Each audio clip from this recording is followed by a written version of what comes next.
Senhoras e senhores do júri, está começando o Ius Pensandi. Hoje falarei um pouco sobre as excludentes de licitude previstas no Código Penal.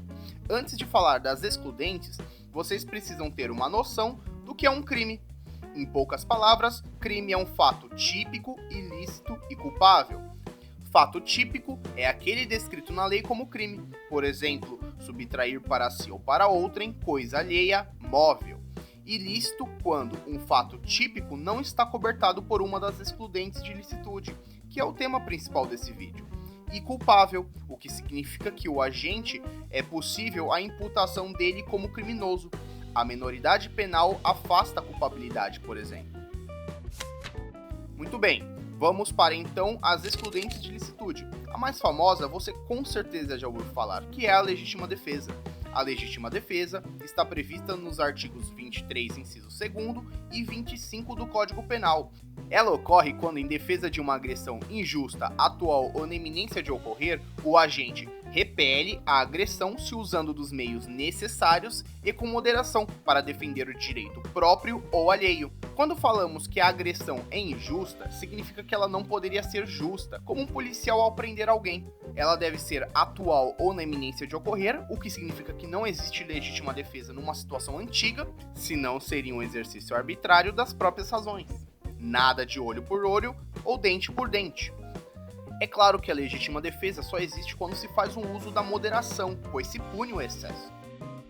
Outra excludente de licitude é o estado de necessidade, previstas nos artigos 23, inciso 1º e 24 do Código Penal. Em suma, ocorre quando existe um perigo em que dois bens jurídicos são expostos a uma situação limite, sendo um violado em detrimento do outro. Imagine um naufrágio. Nele, uma pessoa, avistando uma porta, se agarra nela pela sua vida e impede que outros se agarrem a essa mesma, pois crê que não aguentará mais de uma pessoa. Ela poderá estar agindo em estado de necessidade. Poderá. Porque, para caracterizar o estado de necessidade, assim como a legítima defesa, são necessários alguns requisitos, e a gente sabe que cabia o Jack na porta.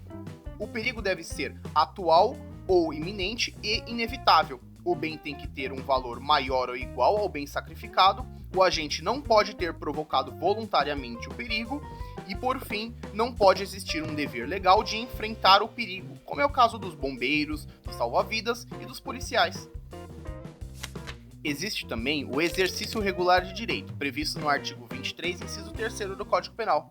Nesse caso, o agente, ao realizar uma ação que está autorizada em lei, acaba cometendo um crime. Ele poderá estar amparado por uma excludente de licitude. Isso ocorre, por exemplo, em casos de violência desportiva, no caso do UFC.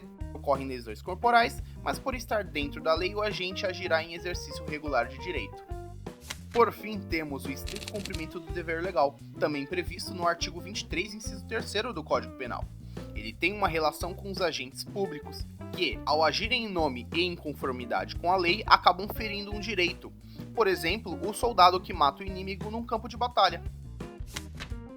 Caso encerrado. Se você gostou desse vídeo, me ajude dando aquela curtida. Dúvidas, sugestões e correções aqui nos comentários. Visite nossa página no Facebook e no Twitter. Compartilhe com seus amigos e nos vemos no próximo Ius Pensandi.